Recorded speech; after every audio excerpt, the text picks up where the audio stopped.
Hola, buenas tardes. Estamos de nuevo aquí en la serie de charlas que el Sindicato Nacional de Profesores de Investigación Científica y Docencia del Instituto Nacional de Antropología e Historia ha echado a andar con el objetivo de dar a conocer qué es lo que hacen sus investigadores, cómo este quehacer se vincula con la sociedad y con la conservación, investigación y difusión del patrimonio y de los bienes culturales que los mexicanos creamos. En esta ocasión nos acompaña la investigadora María Rodríguez Shadow. Ella estudió la licenciatura en arqueología en la Escuela Nacional de Antropología e Historia, la ENA, una especialización en estudios de la mujer en la Universidad Autónoma Metropolitana Unidad Xochimilco, la maestría en la Universidad de las Américas Puebla y el doctorado en Ciencias Antropológicas en la Universidad Nacional Autónoma de México, la UNAM. Ha realizado exploraciones arqueológicas e investigaciones antropológicas y sus investigaciones las ha presentado en congresos nacionales y en el extranjero. Ha coordinado seminarios y congresos de estudios de género. Es investigadora de tiempo completo de la Dirección de Etnología y Antropología Social, la DEAS, del INAH. María es autora de publicaciones como La Mujer Azteca, Las Mujeres Mayas de Antaño, Género y Trabajo en Nuevo México, Antropología de Género, y es compiladora de los libros Género y Sexualidad en México Antiguo, Las Mujeres Mayas en la Antigüedad, Las Mujeres en Mesoamérica Prehispánica, Antropología de las Mujeres en México, Trabajo y Violencia, Perspectivas de Género e Investigaciones en Antropología, y un libro sobre la prostitución ayer y hoy. Actualmente escribe otro libro sobre las mujeres indígenas en México. Todos sus libros y artículos pueden bajarse gratuitamente de www.seam.mx. Gracias, María, por tu generosidad. Ella ha titulado la charla que va a darnos ahora, Las mujeres indígenas y el patrimonio cultural en México. María, cuéntanos. Buenos días a todos. La charla que preparé para este día se titula Las mujeres indígenas y el patrimonio cultural en México. Quiero agradecer al Comité Ejecutivo de nuestro sindicato por la invitación a dar esta charla sobre las múltiples maneras en las que las mujeres indígenas de México y en realidad de todo el mundo contribuyen de manera comedida a asegurar la preservación del acervo cultural de sus comunicaciones, de sus comunidades y de este modo coadyuvar y propiciar la continuidad y la recreación de los legados más apreciados de nuestros ancestros. Elaborar esta charla fue muy gratificante, pues me permitió reflexionar sobre el tema y ahondar en aspectos que, aunque resulta obvio que están vinculados a los estudios antropológicos de género, habitualmente no se abordan como formas en las que las mujeres contribuyen a resguardar tanto la diversidad como el patrimonio cultural de nuestro país. Hay instituciones como la UNESCO que enfatizan la relevancia de los esfuerzos por preservar el patrimonio cultural, pues de este modo se fomenta el desarrollo individual y comunitario al destacar los valores y tradiciones étnicas que contribuyen a un desarrollo sustentable a nivel comunitario, regional y global. La UNESCO puntualiza que el patrimonio inmaterial es el repertorio de las creaciones que constituyen el acervo cultural de un pueblo y que se expresan en sus conocimientos sobre el universo y cosmogonías, las destrezas técnicas relacionados con la producción de cestería, cerámica, los textiles en general y la indumentaria en especial, así como las tradiciones culinarias, entre otras. El patrimonio inmaterial es visto como el epítome de la diversidad cultural y la expresión creativa, así como una fuerza motriz para las culturas vivas. Como los actuales procesos de globalización tienen una propensión a la uniformidad cultural con una fuerza avasalladora que resulta de vital importancia y constituye una urgencia política la identificación, la investigación, la apreciación y la preservación de esas prácticas culturales que en México han sufrido embates desde al menos 500 años. Por lo anterior, el ahínco con el que se emprenden las investigaciones antropológicas cotidianas en el INAH, con el anhelo de indagar y proteger esas valiosísimas prácticas que identifican nuestra idiosincrasia y singularidades culturales, debe ser respaldado con apoyos gubernamentales en términos presupuestales para que continuemos con esta labor que posee un carácter estratégico de gran relevancia humana, académica e inclusive de promoción económica. El compromiso de analizar y preservar esas manifestaciones culturales constituye una de las metas y responsabilidades del INAH reconocidas en la ley orgánica de este. En el siglo XIX, con la constitución de los Estados Nacionales en América Latina, luego de la independencia política de España, se planteó la noción de patrimonio cultural, con la consideración de que este se compone por valores históricos y culturales reconocidos como propios versus lo que se identifica con la imposición colonial. Dicha valoración se encuadró, sobre todo, en la cultura material, o sea, los vestigios arqueológicos, históricos, predominantemente obras arquitectónicas. No obstante, el concepto de patrimonio cultural inmaterial que se estableció en 1990 se constituyó en Convención para la Salvaguarda del Patrimonio Cultural Inmaterial de manera más formal en el 2003. Como ya mencioné anteriormente, desde el punto de vista conceptual, hay al menos dos tipos de patrimonio cultural: el tangible, que acabo de mencionar, y el intangible, del que vamos a hablar en esta charla. En este momento, entonces, solo me voy a enfocar en este último y únicamente colocando la mirada en una pequeña fracción del amplio abanico de los modos en los que las mujeres indígenas participan en su resguardo, específicamente en tres aspectos: la enseñanza de las lenguas vernáculas, en la continuidad de la confección de textiles con técnicas autóctonas, así como el uso de sus trajes tradicionales, y las artes culinarias que ejecutan y recrean cotidianamente.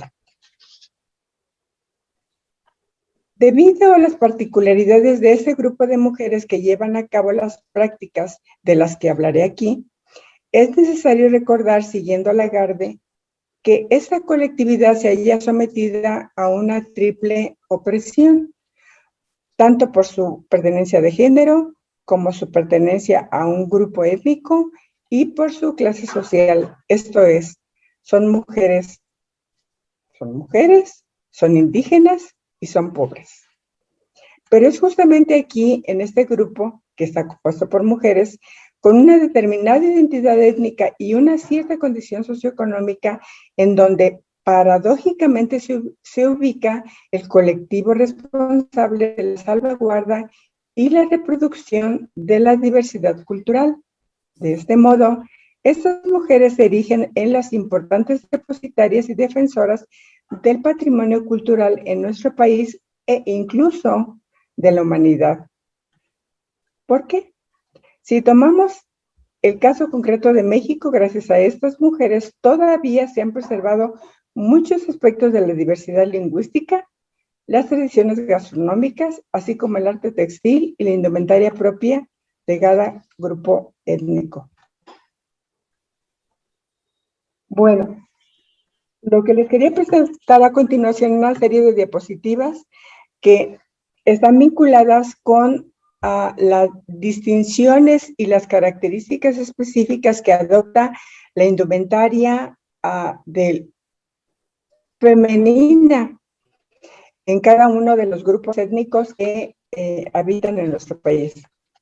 Quiero iniciar esta sección sobre el papel que las mujeres desempeñan en la enseñanza de los idiomas. Mencionando que cuando la UNESCO advirtió de la desaparición de la diversidad lingüística en el mundo, propuso desde 1999 que cada 21 de febrero se celebrara el Día Internacional de la Lengua Materna. Además, la ONU determinó que el 2019 se reconociera como el Año Internacional de las Lenguas Indígenas, con la intención de concientizar a la sociedad para que considere y aprecie la importancia de la diversidad cultural y lingüística y reflexione sobre el empobrecimiento que implica su desaparición. Se estima que las lenguas indígenas maternas autóctonas constituyen un mecanismo esencial para el desarrollo sostenible de los grupos aborígenes, además de que les asiste el derecho de expresarse en su idioma, porque cumple un papel decisivo en la vida cotidiana, no solo como instrumento de comunicación, educación social y desarrollo, sino también como depositario de la identidad, la historia cultural, las tradiciones y la memoria colectiva. Nuestro país, como se sabe, es una nación pluricultural, pluriétnica y multilingüe, ya que se hablan distintos idiomas indígenas que hacen de nuestra nación una de las que cuenta con mayor diversidad lingüística en el mundo. Por eso es de celebrarse que por iniciativa de las propias comunidades hablantes se establezcan radiodifusoras en las que se transmita y difunda información de la región. Eso contribuirá de algún modo a su preservación. Según INEGI, en el 2015, aproximadamente 8 millones de personas hablaban algún lenguaje autóctono.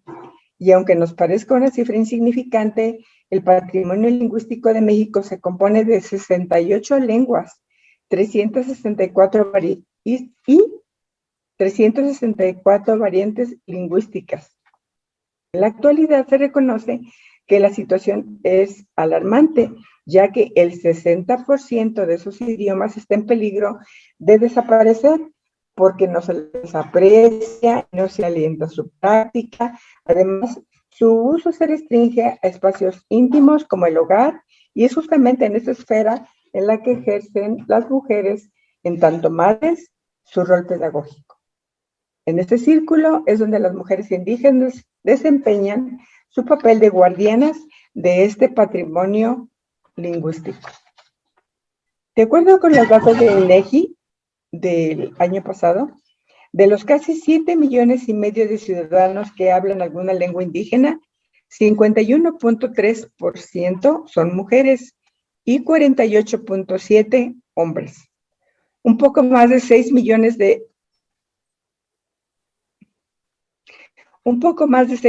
son bilingües y 866,000 son únicamente monolingües.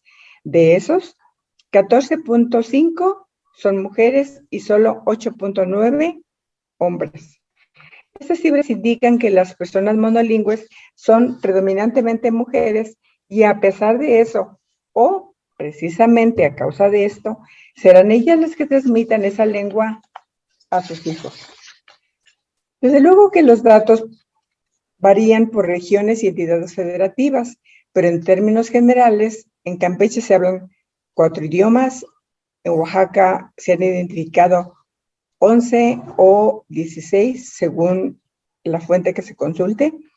En Yucatán 4, en Chiapas 12, 4 en Quintana Roo, 4 en Hidalgo, en Puebla 4, en San Luis Potosí 4 y 14 en Veracruz.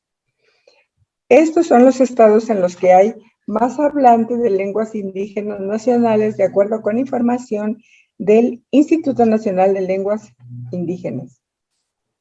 Se considera que Oaxaca es el estado con el mayor número de hablantes de lengua indígena en nuestro país, pero también se advierte que esos idiomas están desapareciendo vertiginosamente, en algunos casos motivados por el acoso y discriminación que padecen los niños en el sistema escolarizado.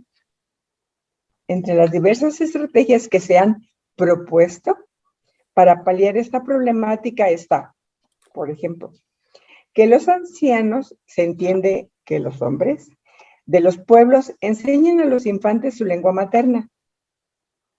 Otra, que maestros bilingües brinden sus clases en el lenguaje local. Esto ya se ha considerado inclusive a nivel federal. La tercera, estimular la producción de literatura creada por escritores indígenas. Cuarta, apoyar procesos de producción, difusión y consumo editorial en los idiomas vernáculas. Algo de esto ya se está llevando a cabo, sobre todo en especial con la Constitución Mexicana de los Estados Unidos en zapoteco, en mazateco, etc. Y la siguiente es abrir espacios en los medios de comunicación para la divulgación de programas culturales multilingües, pero en ningún momento se menciona a las mujeres, en especial a las madres.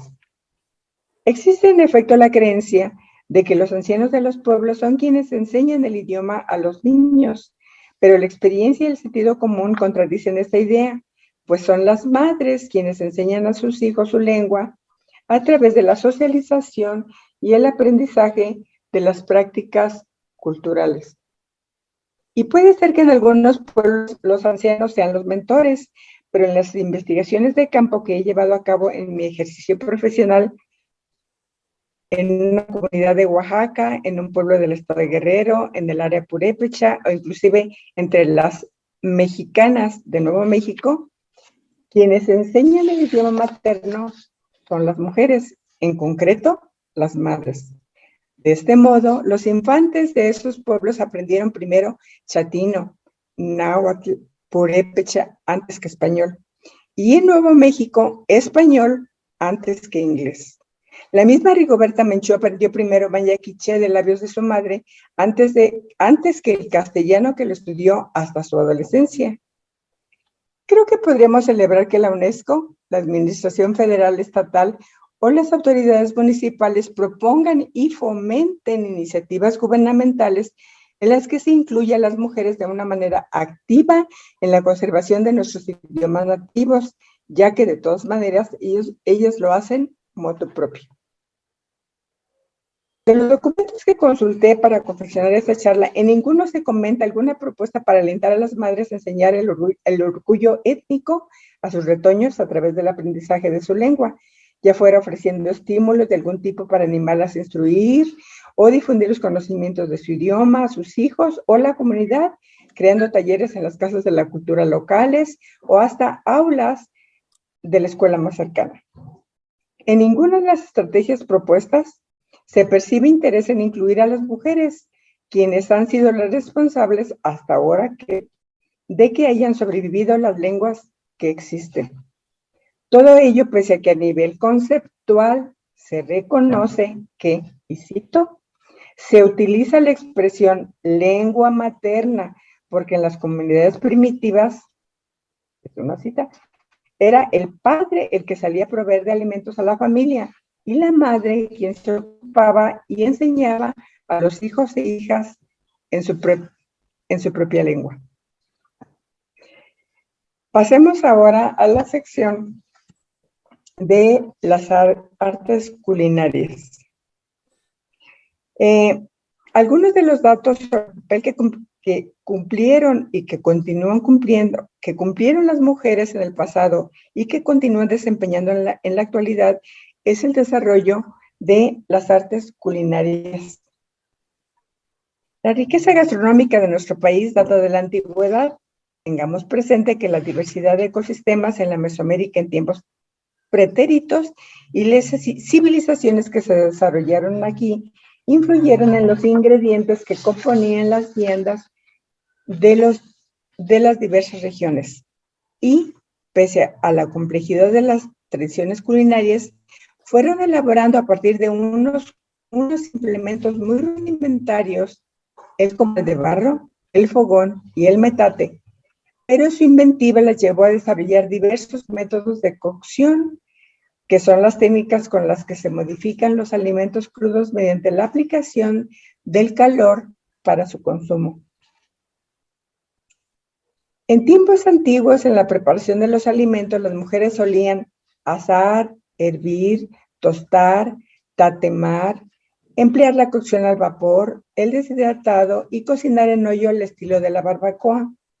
Considero que la diversidad gastronómica, al menos en el altiplano, fue descrita de manera magistral por Sahagún en su famosa obra La historia general de las cosas de la Nueva España.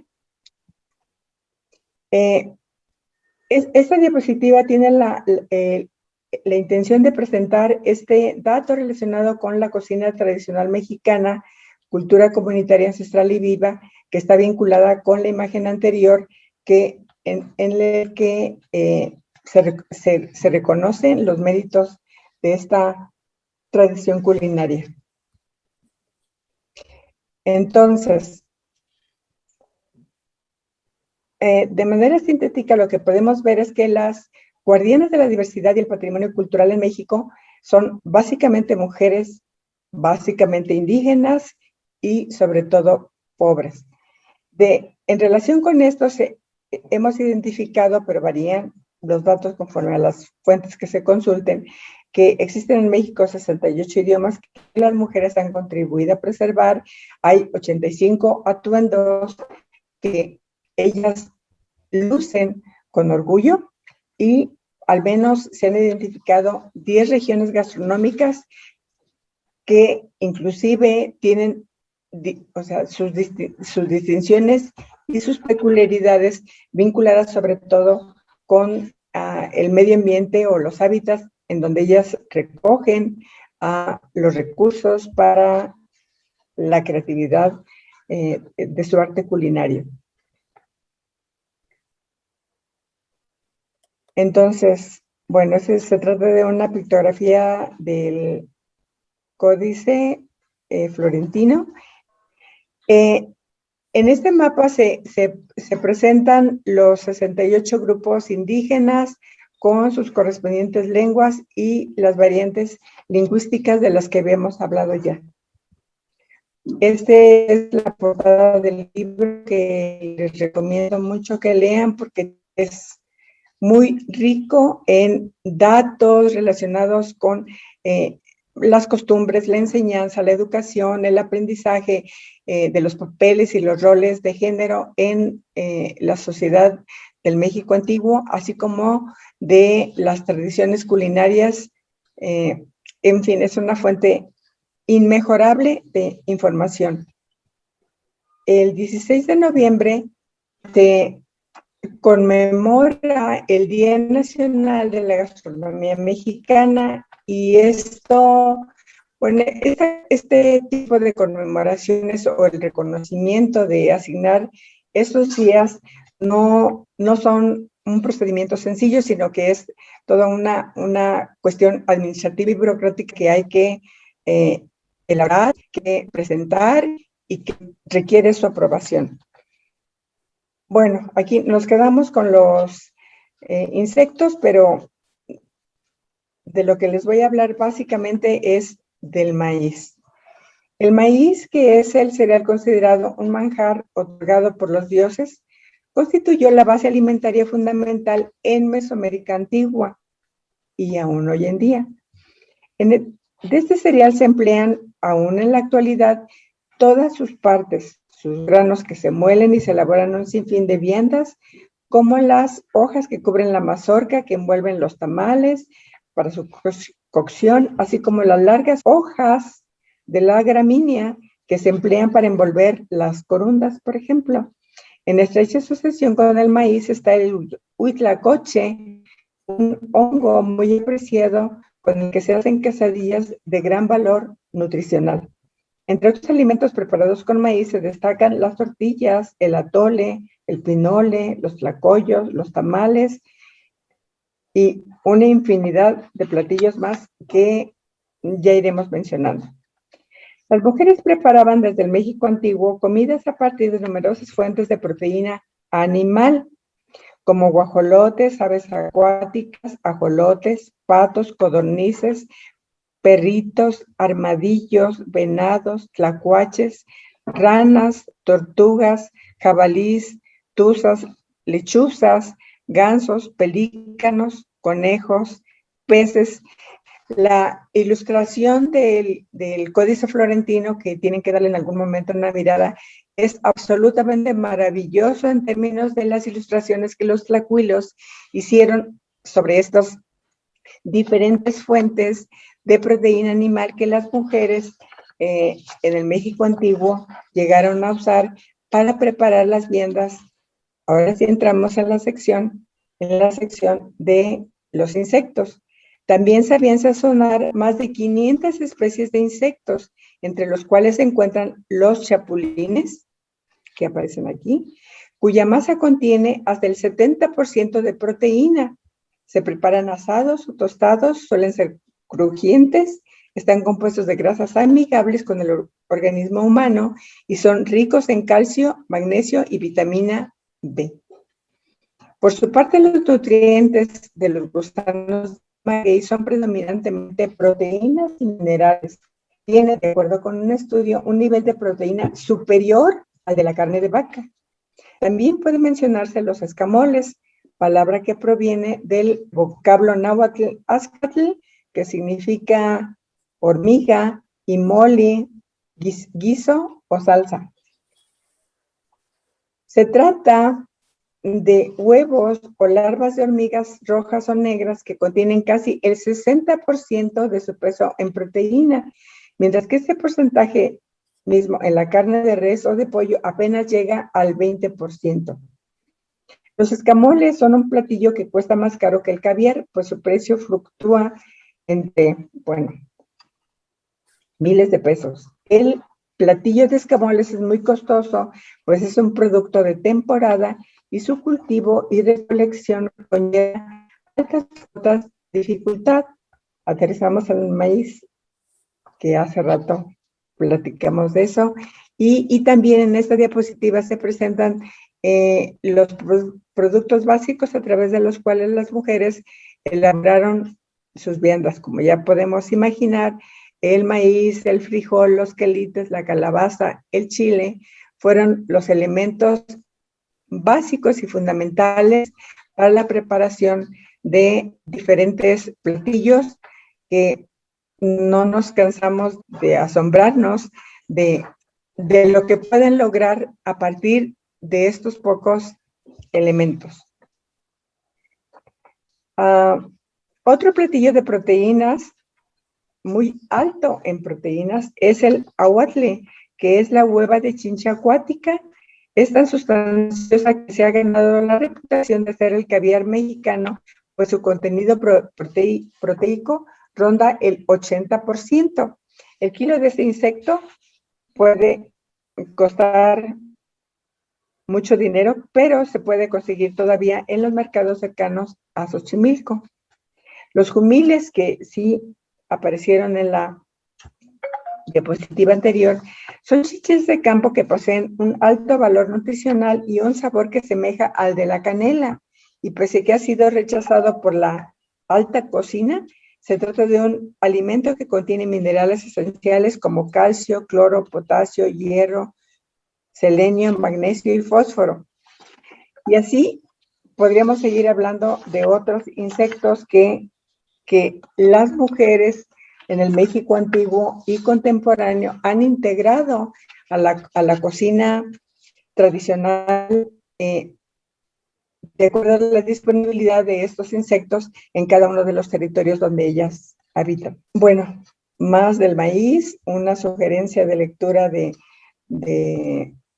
libro de Jane Goodall. Bueno, se trata de una pictografía de el Códice Florentino, en el que nos muestra los tlacuilos de Sahagún, que solamente con el comal, como ya mencionamos, comal, metate, el molcajete que lo estamos viendo allí, con eso era suficiente para hacer toda una elaboración muy diversa y muy variada de platillos que han sido nutritivos y sabrosos para la alimentación familiar y comunitaria. Otra diapositiva donde se presentan los diferentes elementos vegetales a los que tuvieron acceso las mujeres en el México antiguo, incluyendo el que mencioné, el Huitlacoche. Así, la diversidad gastronómica indígena que las mujeres preservan, transforman, adaptan e innovan, se enriquece gracias a la complejidad de los hábitats. Estas comunidades se han desarrollado. De su entorno, ellas toman los ingredientes vegetales, animales, de hongos o elementos minerales para la preparación de los alimentos que pueden cumplir distintos fines nutricionales, medicinales, festivos o religiosos, con el aprovechamiento creativo y el conocimiento de los distintos recursos naturales que se unen mediante diferentes actividades como la recolección, el cultivo, la captura, la crianza o la pesca acorde a su medio ambiente. De esta forma, los indígenas de grupos como los Quilihuas, Paipai y Pimas, que vamos a ver en algún momento, que habitan en un ambiente desértico, desarrollaron un arte culinario basado en la recolección y la caza. Las purépechas en los productos obtenidos en la recolección, la siembra y la pesca, o las totonacas del estado de Veracruz en los cultivos tradicionales diversificados. Además, las mujeres de los pueblos indígenas que están ubicados en un área rural pueden criar en especial gallinas, patos, guajolotes, cerdos, por su carne o sus huevos, que agregan sabor y nutrientes a la diversidad gastronómica de cada región. Otras hierbas y granos de México y que las mujeres han empleado para cocinar sabrosos platillos usando diferentes y creativas combinaciones son los quelites, los quintoniles, el cacao, el amaranto, la alegría, y se incluyen algunas especies que ya vimos aquí, chile, calabaza, de las cuales aprovechan sus semillas, las flores, diversos tipos de papas, chilacayotes, guanzontles, alga espirulina, epazote, vainilla y una cantidad increíble de elementos que ellas usan en sus artes culinarias. En el México antiguo, las mujeres tenían varios ingredientes que usaban para perfumar y endulzar los alimentos, como la miel de maíz, de maguey, de abeja y otros vegetales como la vainilla. Entre las bebidas consideradas rituales destacan el chocolate y el pulque, y eran tan raros y apreciados estos líquidos que el Estado decretó pena de muerte para los transgresores. Entonces, las mujeres en el México antiguo cocinaban sus alimentos de diversas maneras, asados directamente a las brasas o con leña, como en el caso de los animales, o en comales de barro, como las tortillas, hervidos en el caso de algunas verduras, o cocinados al vapor, como los tamales, los cuales incluso se asaban con todo y hoja, con relleno de pescaditos. Otra forma muy característica es el caso de la barbacoa, que aún hoy en día se sigue preparando envuelta en hojas vegetales y cocidas en un hoyo bajo el suelo, cubierto de tierra, calentado con leña o piedras, que absorben y mantienen el calor. Esos métodos continúan empleándose tanto en la comida festiva, en los rituales o en el diario vivir. La capacidad de creación e invención de las mujeres mexicanas ha sido formidable, pues los tamales que se elaboran a partir del maíz, del que había más de 40 especies que recibieron como herencia de sus ancestros, han desarrollado solo en Chiapas más de 100 tipos diferentes y más de 5,000 estilos de tamales en todo el país, entre los que se destacan las corundas, son las que hacen en Michoacán, los canarios, que los hacen en Puebla, los oaxaqueños, de ahí mismo, los jarochos, el zacahuil de la Huasteca, tamales de chaya, de Tabasco, de muerto en Querétaro, chipilín en Chiapas, tamal de cazuela en Yucatán, yucatecos también, barbones de Sinaloa, el de ayocote en Oaxaca, uchepos en Michoacán. Entonces, lo que se observa aquí es una creatividad inmensa en torno a partir de una sola gramínea, un cereal, poder elaborar una cantidad increíble de estilos, sabores, rellenos, en fin. Y solamente regresamos ahora al Códice Mendoza, que nos muestra la pictografía, como las mamás eran quienes enseñaban a las hijas a, bueno, no vamos a verlas todas las pictografías del Códice Mendoza, pero en ese se enfoca en específico en la enseñanza de la madre a moler en el metate y también a elaborar las tortillas y cocinar, como vemos en ese tlecuil que aparece, o en el de la derecha, según están ubicados. Bueno, con el maíz no solamente se elaboran todos los tamales de los que ya hicimos alusión, sino también muchas otras viandas que son muy sabrosas de probar, memelas. Bueno, aquí hay algunos de los tamales de los que les estuve hablando, como el zacahuil que está hasta abajo, o los uchepos que están aquí.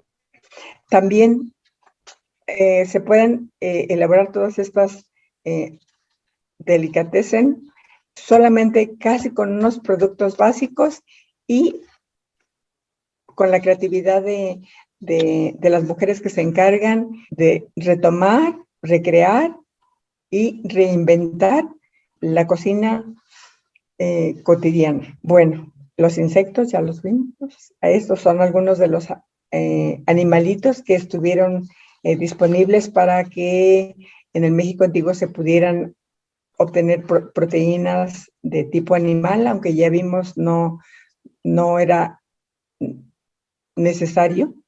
El sistema de la cocción de la barbacoa. Y bueno, entramos ahorita en otra sección relacionada con los textiles. Lo que quiero hacer en esta sección es presentarles distintos tipos de trajes que las mujeres en diferentes grupos étnicos confeccionan y usan para transmitir sus identidades, aunque simultáneamente les vaya comunicando otros datos vinculados con el trabajo textil femenino. De otra manera, no me daría tiempo de mostrarles la belleza y la destreza artística de estas tejedoras. Entonces vamos a ver de manera rápida. Un segundito. Solamente quería mostrarles estas referencias para quien quiera adentrarse más en los trabajos que se han hecho acerca de desde cuándo las mujeres están hilando y tejiendo y confeccionando ropa para uso. En México hay al menos, como ya comentamos, 85 o más tipos diferentes de atuendos femeninos. Pues aunque hay aproximadamente 68 grupos étnicos, en ocasiones en una misma comunidad o en los pueblos cercanos se producen o se generan variantes de sus trajes tradicionales. Entonces, en nuestro país existe evidencia de que las mujeres confeccionaron algunas prendas para cubrirse o adornarse desde hace al menos entre 4.500 a 5.900 años antes del presente.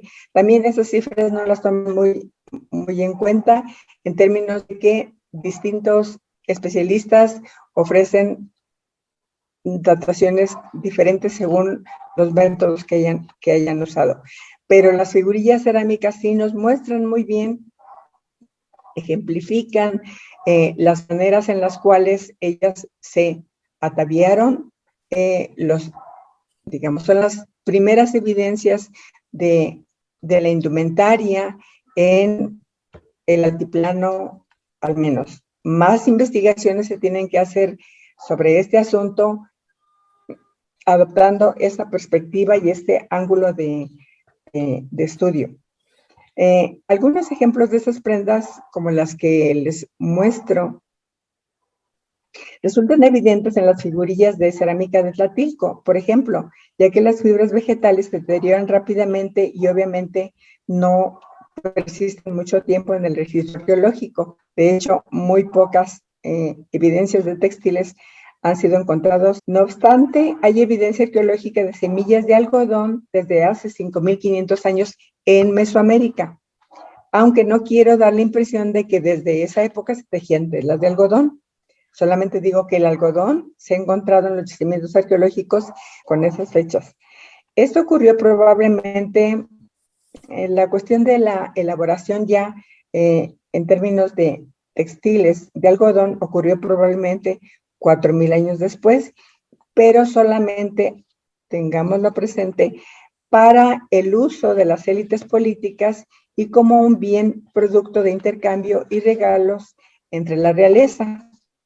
Tenemos que mantener en mente que los malacates que encontramos en los yacimientos arqueológicos y en las excavaciones nos ofrecen datos acerca de la producción textil que hubo en la comunidad que se excava, y también el tipo de material vegetal que del que se estaban elaborando hilos para posteriormente elaborar los tejidos.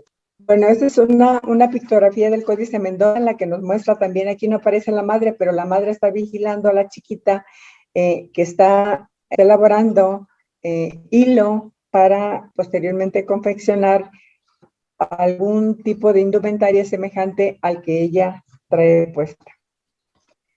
Entonces, la confección de la indumentaria fue una labor que tuvo un papel decisivo en la supervivencia humana al ser un medio con el cual se hace frente a las inclemencias del clima en las distintas regiones del planeta.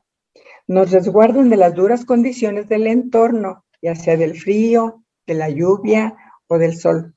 Es lo primero que recibimos al nacer para envolvernos en ciertas condiciones de salud como vendas o al morir como mortajas. Los empleamos para cargar niños o transportar objetos y los creamos para que sirvan como expresiones de destreza y creatividad artesanal.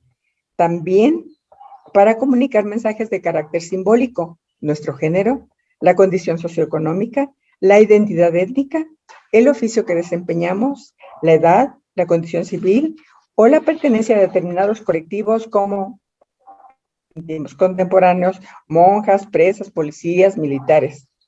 La importancia de los textiles se puede observar en el destacado papel que ha desempeñado en los sistemas de subsistencia en los que el trueque o el intercambio o como una parte fundamental en diferentes periodos de la historia y lugares como pago de tributo, como ocurrió en el México antiguo, o como regalos entre las élites que también ocurrieron, y con una diversidad de funciones en la sociedad actual. Esta pictografía del Códice, una del Códice Florentino y otra del Códice Mendoza, nos muestran cómo las niñas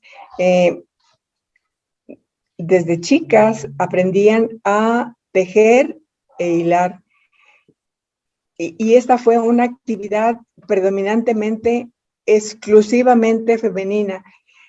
Lo que se dice en los Huehuetlatoli, que son los discursos antiguos o discursos de los viejos, se les decía a las niñas que los dioses habían ordenado que ellas fueran quienes se encargaran de llevar a cabo esas labores.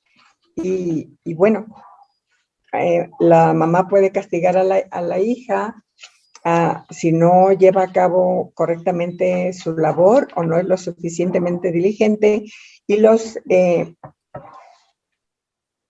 dioses también podían castigar a las tejedoras haraganas.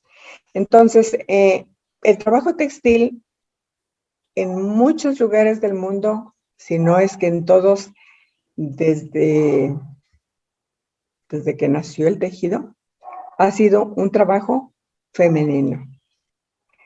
Ya los libros de los que vieron, cuyos portadas vieron antes, nos explican por qué y en qué situaciones no es que ocurre, no ocurre así. Entonces vamos a ir de manera rápida viendo las singularidades y las distintividades y las particularidades que tienen cada uno de los de la indumentaria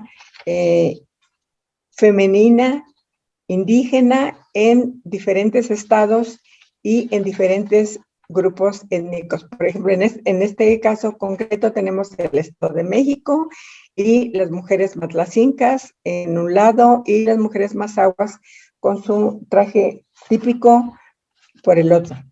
En este caso estamos en Sonora, hay una mujer seri, una yaqui y una pápago que también nos muestran las diversidades de su indumentaria. Estamos en Guerrero, un atuendo amusco, otro tlapaneca y otro maya, aunque sea una figurilla cerámica. Entre las purépechas también, bueno, es un grupo muy amplio y obviamente esto ha dado pie a que se conformen distinciones y diferencias en cuanto a la presentación, los colores y la confección de sus diferentes trajes. Estamos en Veracruz y hay una familia aquí, mamá, 3 hijos y el señor que no está vestido a la usanza tradicional. Hay una explicación también para eso. En Nayarit hay un traje huichol que lleva una mujer y niñas coras que están vendiendo sus artes. En el área de Tarahumara, lo mismo, una familia tepehuana de Durango. En Coahuila, Totonacas, en el área de la Huasteca, Oaxaca. Bueno, Oaxaca también tenemos una diversidad muy amplia de trajes, atuendos, indumentaria, sus identidades étnicas y algunas de las que estamos viendo son trajes de gala, en otras ocasiones el vestido de la vida diaria. Oaxaca, mujeres triquis y huaves, chatinas, chontales, mijes, tehuates, cuicatecas y chinantecas, mazatecas, huistecas, chinantecas, zoques, tlaxcaltecas, jacaltecas, tojolabales. Lo vamos a ir mirando rápidamente porque ya no tenemos mucho tiempo. Lo que mi intención era mostrarles con todas estas fotografías, la riqueza, la diversidad, la variedad, los colores, las técnicas de tejido que han usado las mujeres para crear sus propios atuendos, bien los atuendos de la vida cotidiana o los atuendos que se usan de manera ritual o festiva. Creo que esta es una muestra de la creatividad, del trabajo, de la riqueza de los colores y los estilos, lo que ellas imprimen como simbólico en su indumentaria, y tiene muchos mensajes que es posible discernir ya de una manera puntual en cada uno de estos grupos. Entonces, regresando un poco a lo de la riqueza gastronómica en nuestro país, lo que se tiene que comentar es que debemos de celebrar esta riqueza gastronómica de nuestra nación, alentarla, reconocerla, investigarla, estudiarla,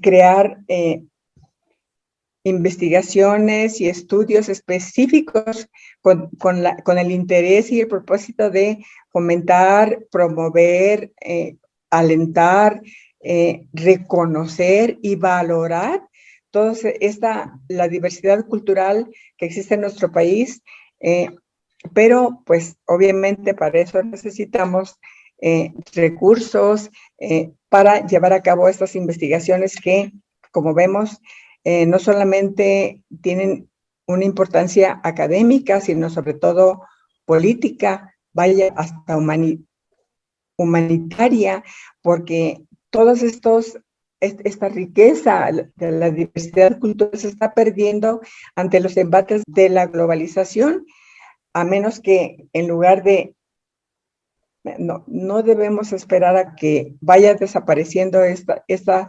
diversidad cultural para que nos preocupemos o vamos a terminar comiendo solamente hot dogs, pizzas y hamburguesas, ¿verdad? Los poderes de las empresas transnacionales para alentarnos al consumo de la comida chatarra son muy fuertes, entonces tenemos que presentar una lucha, una batalla ante los embates de la globalización. Bueno, hasta ahí es todo. Les agradezco muchísimo. Buenas tardes. María, pues muchas gracias a ti por esta interesantísima charla en la que nos muestras efectivamente cómo las mujeres, a través de la vida cotidiana, bueno, nos muestras 3 aspectos, creo que habría muchos otros que efectivamente lo mencionaste, pero pues que nos llevaría mucho tiempo, pero cómo las mujeres, a través de su realización de la vida cotidiana, crean cultura, la transmiten, la conservan, más allá de lo que hagan otros sectores de mexicanos o el propio gobierno. A mí me gustaría hacerte una pregunta ya para terminar, y es, ¿con qué recursos has realizado tú estas investigaciones y si los recursos que se te dan son los suficientes?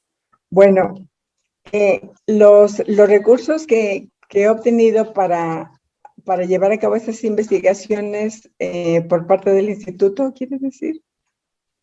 No ha sido ninguno. ¿Y con qué lo realizas? Quizá mi respuesta no debería ser nada, sino que en los momentos en los que yo estaba llevando a cabo otro trabajo, por ejemplo, en el área de Guerrero, donde estuve desarrollando investigaciones de excavación, yo de manera colateral estaba investigando a las mujeres, a sus lenguajes, sus indumentarias, su ideología, sus creencias, sus particularidades culturales, en fin. Entonces fue un trabajo que fue desarrollado de manera colateral a las investigaciones, en este caso, de excavación arqueológica. Creo que lo ideal sería que se generara o que se integrara a los proyectos de investigación que ya existen sobre estas temáticas, estas perspectivas de género. En concreto, es que parece como si el sujeto de nuestros estudios fuera una cosa neutra, algo instalado en el imaginario, pero no, son seres humanos concretos, específicos, instalados en una realidad cotidiana que les marca, que les imprime determinadas características culturales, históricas, políticas, económicas. No, María, pues a mí me parece que independientemente de que sea esto una investigación, como tú la llamas, colateral a las investigaciones de tipo arqueológico, me parece que es una muestra del compromiso de los investigadores del INAH, que no se miden en colaborar con sus recursos propios para la investigación y conservación y difusión del patrimonio de todos los mexicanos, y en este caso el generado y transmitido por las mujeres indígenas. Me parece un trabajo muy lindo y muy generoso de tu parte, y pues no me queda más que agradecer tu participación en esta serie de charlas organizadas por el Sindicato Nacional de Profesores de Investigación Científica y Docencia del INAH. Soy María Gracia Castillo, miembro de la Asociación de Profesores Jubilados del sindicato, y agradezco mucho a quien está detrás del escudito morado, que es Daniel Ruiz Cancino, secretario de organización del Comité Ejecutivo Nacional del Sindicato, y quien amablemente hace toda la labor técnica de estas charlas. Y a ustedes les recuerdo que el próximo jueves tenemos una cita con la investigación en el INAH. Gracias.